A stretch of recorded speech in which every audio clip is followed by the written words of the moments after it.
It's unbelievable that you guys have treated us like this. We're on the road trying to help you guys. We asked you to clear the road and you said no and you'll get arrested for doing it. This is the stuff that you got to talk about with your lawyer. I can't. I stopped the threat. We would have all been shot. Hey, check that out. I stopped to help somebody who's been shot. I'm getting arrested. Heroes are usually rewarded for their actions, but unfortunately these heroes are arrested instead, and the reasons are insane. Here are some cases where the heroes were shown the prison door, starting with this hero who tried to save the victim of an accident. Thank you for teaching me not to be helpful, you fat...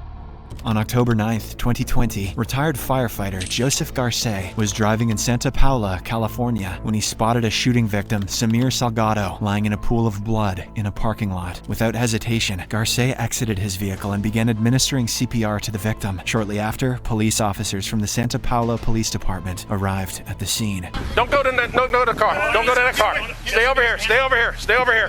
Come over here. That's your car? That's my car. I was driving by. I saw it. I'm a retired firefighter. Okay. I'm not a part of this. We don't know anything about that. We see a gun in the car. You're not going there. Do you have your ID? It's in the car. What's your name? Joe Garces. Joe Garces, you got to relax, okay? We know you're helping us out. Wait, but you guys aren't listening either. That's part of the problem. Yeah. So I said we appreciate your being involved, okay? We're just running. That's his knife. I took it out of his pocket to cut his shirt off. And that's your vehicle? Yeah, I was driving north. I saw the lady. They were looking this way, and I saw him down, and I thought it was beer or something. Spun around and came in, saw the blood. She said they were calling 911. I screamed, has he been shot? She said, yeah, as I was pulling in. Okay. Saw the gunshot wound to the side of his face. I did a quick check, found the gun in his waistband, rendered it useless, stuck it inside my car, grabbed his knife, cut off his shirt, and then you guys started showing up. Okay. Did you see CPR. anybody running, Nothing. anybody leaving the area, anything? Not a thing. Garce provided further details on the incident. Initially, the interaction was respectful. However, the situation took a dark turn for the worse when Santa Paula Police Detective Rivera arrived and began to adopt a condescending attitude. Not a thing. Get this guy out of here. Sir. He's a witness. What the? Relax. We appreciate it. Huh? So I got a crime scene, sir. I'm a detective. Yeah, and I'm here helping him, so step the off. Okay? If you're a good detective, you wouldn't be yelling at me right now. You'd be taking care of your job. Over here. Yeah, you. I can't get the out of here. Get out of my crime scene. Get out of my crime scene. What are you going to do to me? Get out of my crime scene. I'm going to make you next time. Get out of my crime scene. Come with me, Mr. Garces. Mr. Garces. That's my... Come with me, Mr. Garces. People will give you guys the benefit of the doubt. And I worked with you, 27 years. When do I get my car back then? Hey, tell them... Thank you for teaching me not to be helpful, you fat piece. You have to step back. Step back. Step back. Step back. Step back. Step back. I don't know who you're. Oh yeah, so now you're gonna come over with me, huh? You're doing a really good job right now, aren't you? I need you to back up. You need to calm him. I need you to back up. Come here. No, I got it. Come here. No, you need to understand. Take it down a notch. You can take it it down a notch. Somebody here's not controlling themselves. Down. It's you. Take a deep breath. Don't be a hypocrite. I've taken a deep breath. It's your turn now. Yeah, don't be a hypocrite. You want to talk like adults? I'll let you go. You want to talk like you adults? start talking to me like an adult? Do you understand how I need to do Do you my see job? what you're doing wrong? If you know how to do this job and you have a badge, then you would understand. Now, do you want to It's go to so 148 if you have a badge? It's so Do you good have of a badge? Yes, Are you I retired? Do. Yes. Do you want to go for 148 for being in a crime scene? Just because sergeants of patrol don't know how to do their job, and you were a You're cop saying at your one time- sergeant doesn't know how to do his job? Take it. Turn around. Where's your badge at? In my Jeep, like I keep saying, but you Where won't at your listen. Jeep? Where at in your Jeep? Hey, you go see it when you look Do at you the want front your of the car? Jeep. Do you want me to have to write a search warrant and keep it, or do you want to keep your car? Do you want to get home as soon as possible? I'm not talking anymore. Okay. Sink them in this car right here. 64. What's your first name? Joe. Joe. Hey, check that out. I stopped to help somebody who's been shot. I'm getting arrested. Have a seat for a second. Garce was confined in the back of the patrol car for almost 15 minutes before Detective Rivera released him, stating that he was free to leave. As a result of the encounter, Garce endured a dislocated shoulder and a torn labrum, injuries requiring surgical intervention. Subsequently, Garce pursued legal action against Detective Rivera and the city of Santa Paula, ultimately reaching a settlement out of court. While Garce did receive compensation, he would think twice before intervening to save anyone again. However, the situation proved even worse for the next hero, who would ultimately regret his heroic actions forever. The guy who pulls the gun isn't the one who goes to jail that night. You go to jail. Exactly. On June 27th, 2023, Army veteran Matt Solon and Michael Loudermilk, the son of a Georgia congressman, were out with their girlfriends in a parking lot when a gunman, identified as Dwight Cooper, attempted to threaten them with a gun. Matt swiftly disarmed and subdued the gunman, forcing him to the ground, and promptly dialed 911 after taking the firearm away from him. Someone pulled a gun on me. This guy asked for a cigarette. We told him he doesn't have a cigarette. He's drunk, and he pulled a gun out on us. I disarmed him. Who has the gun? I have the gun. It's disarmed. It has hollow points in it. It's a Glock. I want you to stand there, and I want you to put that gun on the ground, okay? Do not have it in your hand when they pull up. Okay, it's on the ground. Okay, tell them the gun's here and point to the ground, but keep your hands to where they can see them. Okay. All right, thank you. Where did that come from? It came from him bleeding from the head. The guy bleeding from the head? Yes, sir. I don't know who you are. I don't know who you are. Okay, do you think people ever lie to the police? Is it possible? I could have got shot today.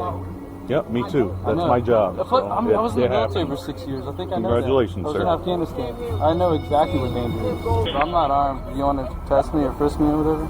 You're fine. Just don't move, and there's no issue with that. Don't go reaching in your pocket, man. You just Get away to get thrown on the ground. Don't be stupid. I understand completely. You're not exactly being cooperative either. I'm putting him in my car. Sure. Did I do something wrong? I don't know what's going on. We're trying to detain you to figure out what's going on. Does that make sense? Yeah, but did I do something wrong? Did I do something wrong or no? Look at it this way, man. I'm done talking. Anytime we show up on a call, we have to do what we can for safety reasons until we can safely ask everybody questions. We got one guy with a gun, one guy bleeding, so we detain, and we wait till everything calms down, then we start asking questions and kind of figure out what happens in the scenario, just so you know why you're sitting back here. No, I have no idea why I'm sitting back here. It doesn't explain anything. Matt, step on now. Yes, sir. I had it under control, I feel like. You had what under control? The whole situation. I had him on the ground. I had him taken care of until the ambulance. I had it disarmed. And what else did you guys do? All I'm told is that you're the last one to have the gun. You started touching your pockets and everything. I asked you not to, and you're like, hey, I'm the hero, or whatever you were saying. Okay, sorry, sir. So. I see your perspective. Matt was arrested and subsequently charged with felony possession of a firearm. Subsequent media interviews with the police chief and Matt himself provided further insight into the events of that day and the unjust reasons behind his wrongful arrest. In your view, is Matt Solon a hero? During his initial response, that yes, I agree with that comment. I think when the second act was taken, that's where the lines crossed, where he protected himself and the people he was with, and I commend him for that. Then part two is where he took action beyond that, and that's where he did cross the line. Did that appear to be punitive rather than defensive? Yes, that's what I saw. In contrast, Matt provided a different account. I asked over and over and over again, what am I being arrested for? And Officer O'Brien said, he has rights too. The gunman has rights. The gunman has rights too. He was restrained and you hit him while he was restrained, and that's why you're going to jail. And I was like, he's never been restrained. He's not restrained. How long were you in jail? About 35 hours. The guy who pulls the gun isn't the one who goes to jail that night. You go to jail. Exactly. He isn't arrested till the next month. No, and he's giving his gun back. They're gonna see this when they run my plate, that I've been arrested before. For a gun-related charge. For a gun-related charge, right. And they're gonna think in their head, oh, this guy just had a good lawyer. He got off it.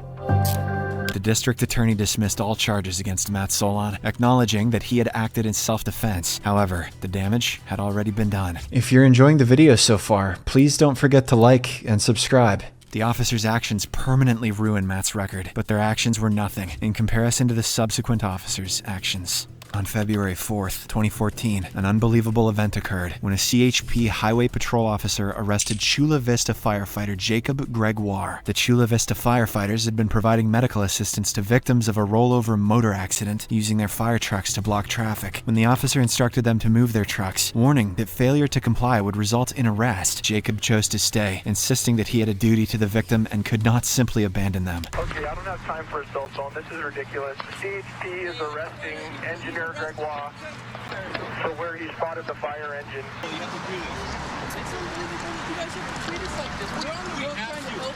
We asked you to clear the road, and you said no, and you'd get arrested if you moving it. Middle of patient care with patients on the freeway. They're putting him in handcuffs at this time and walking him away. The Chula Vista firefighter chief supported his colleague's decision, affirming that prioritizing the victim's life was important. Firefighter Jacob was released half an hour later. The firefighter in this instance showed great bravery by prioritizing the victim's life above all else. However, the hero in the next case faced severe consequences for undertaking a similar act of bravery.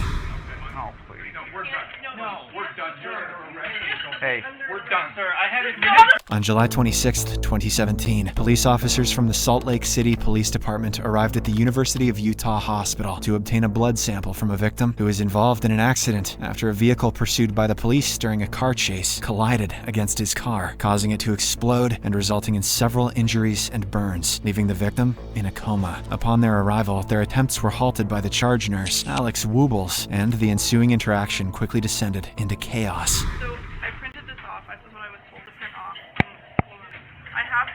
It says obtaining blood samples for police enforcement from patients suspected to be under the influence. Okay? This was something that you guys agreed to with this hospital. The three things that allow us to do that are if you have an electronic warrant, patient consent, or patient under arrest. And neither of those things, the patient can't consent. He told me repeatedly that he doesn't have a warrant, and the patient is not under arrest. So I'm just trying to do what I'm supposed to do. That's all. So I take it without those in place, I let her get one. Am I fair to surmise that? The nurse intervened to prevent the officer from obtaining a blood sample from the unconscious patient, citing hospital policy supported by legal regulations. It was unsurprising that the officers failed to meet the necessary requirements. Their motive for seeking the blood samples was questionable. They sought to determine if the victim had consumed drugs or alcohol, potentially to justify the car crash, as police regulations strongly discourage high-speed chases and busy traffic to avoid endangering civilian lives, a protocol the officers neglected, resulting in the collision.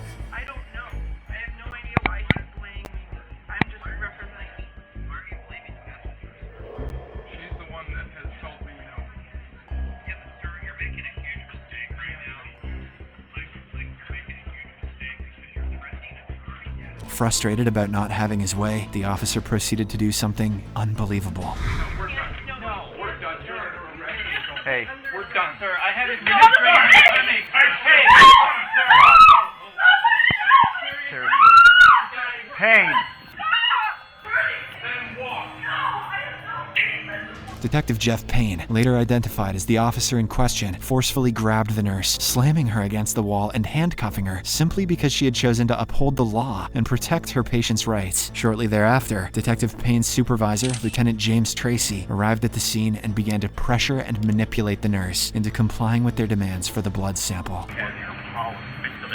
appreciate that you have a policy. No, I know. No, I'm not trying to do anything. I'm being told what to do and what I've been told. And what I'm trying to tell you is, we wanted blood from this guy. Now, I have talked to people, and there's probably a much better solution that we could have come to, okay? But, all we had to do was get the blood, okay? And my point is, there are if we're breaking the law, if we're doing wrong, okay? Just listen to him. Listen to me. If we're doing wrong, there are civil remedies, okay? It's called fruits of the poisonous tree. If we took this blood illegally, it all goes away, all right? So there's civil remedies if we make a mistake. What I'm telling you is, we are not making mistakes, okay? I've done this for 22 plus years. I know what the law is when it comes to search and seizure, all right? And what you have done, because your bosses are telling you to, has been to prevent this officer who was called out to do a job, to do his job. That's obstructing justice. Okay? The two officers clearly have serious ego issues. The nurse was eventually released. She chose not to pursue charges against the officers or the police department, but despite this, Detective Jeff Payne was subsequently terminated from his position, and Lieutenant Tracy was demoted 2 ranks below to the role of a patrol officer after internal investigations conducted by the Salt Lake Police Department. The next case brings us to Loveland, where police fabricated charges against a Good Samaritan. There's no reason for this. Get my phone, Sherry. This is up. Videotape this. All you had to do was talk to me. I didn't want to talk to you. I didn't have to talk to you. Doesn't matter. On September 22nd, 2019, Loveland police officers responded to reports of a motorcycle crash outside a bar in Colorado. Upon reaching the scene, Officer Paul Ash noticed Preston Sowell and his girlfriend, who had previously assisted the victim, trapped beneath his motorcycle. The officer initiated a conversation with Preston, marking the beginning of a highly eventful encounter. Where is the bike at? The bike's parked down the blue on the side. Yeah, the blue one there. We pulled it off. Okay, you mind coming and talk to me? I don't know what happened. Well, you pulled the bike I'm off not talking him. to nobody. Really? These guys saw what happened. I didn't. Okay, if you're not talking to anybody, you can leave. Well, you can leave. No. You're dismissed. No. We can't leave. I'm not leaving. Okay, then come and talk to me. No, I'm not going to come talk to you. Preston was well within his rights to refuse to answer questions, as protected by the Fifth Amendment right. He had no obligation to engage with the officer, and the officer lacked the authority to compel him to do so. Police officer, man. I know. Did you pull the bike? Did you pull the bike off him? I'm not going to come talk to him. Did you pull the bike off him? I did not. You just told me you did. It has nothing to do with me. Okay, you're free to leave. Yeah, you're free to leave. So No, I don't have to talk to this anybody. is gonna go one of two I don't ways. have to talk to anybody. This is gonna go I don't one have of to two talk ways. to anybody. Okay, either I you're don't gonna have to sit talk to here and anybody. talk to me, No, we'll just have a short no, conversation, no. or I can arrest you for have to- obstruction. No, you're not. I'm not obstructing You anything. are. You're right here. Okay. I'm not obstructing nothing. The officer's threat to arrest Preston for obstruction was an abuse of power, as Colorado statutes define obstruction as the use of force, threat, or violence to prevent a law enforcement officer from performing their duty, circumstances which were not present at the time. Frustrated by his inability to assert control, the officer proceeded to make the most significant mistake of his career. These guys are taking care of it. Please just come talk to me. No. Okay, turn around. I don't want to talk to you. Turn around right now. No. No. Turn around. Videotape this, Sherry. I'm already doing no. this right here. Turn No. around. No, you're wrong. Turn around. My constitutional rights. around. I don't have to talk to you. I don't Turn have to. around. I don't have to ID myself. Turn around. I don't know what happened. He came over. We saw him down. I came to help him get his bike up. Okay, and that's what I need to talk to you. That's right. So if you've So inserted yourself, let me go. if you've inserted yourself, you need to talk to me. I don't You're need to talk to obstructing you. an investigation. I'm not obstructing You anything. are under arrest for obstruction. I'm and not now for obstructing it. resisting. I want to talk to your supervisor. You can talk to him before you go to jail. I'm not going to jail. Yeah. I didn't do anything. I helped the guy get his bike up. That's why you and need to talk to I'm me. obstructing. The officers, along with their supervisor, engaged in a long deliberation about the trumped-up charges they could use against Preston. During this discussion, they deliberately muted their body cameras for the most part, but at certain moments, the cameras were left unmuted, capturing revelations that proved to be highly significant to Mr. Preston's defense. Okay. You're here? Yeah. I need statements from the guy in the blue plaid shirt. Okay. The guy in the black Eagles thing. Okay. He was the one who moved his bike over there, or was moving it. Eagles jersey moved it over there? Yeah. So he told me that he helped move the bike. So at that point in time, I gotta kind of reconstruct what happened. So yeah, it's Well, he's tampering with evidence. Yeah, exactly. Officer Ash initially informed his supervisor that other bystanders had assisted in removing the bike from on top of the victim, corroborating Mr. Preston's accounts entirely. However, after muting their body cameras for an extended period, the officers decided to charge Mr. Preston with evidence tampering in an attempt to justify their assaults on him. As a result of the assault, Preston suffered severe injuries and required a complete shoulder replacement procedure. Several months later, all charges against Preston were dismissed by the court. Subsequently, Preston filed a lawsuit against both the officers and the city of Loveland. The city ultimately settled the lawsuit for $290,000. However, the officers faced no disciplinary action for their actions. If you enjoy videos like these, please like, subscribe, and watch this one.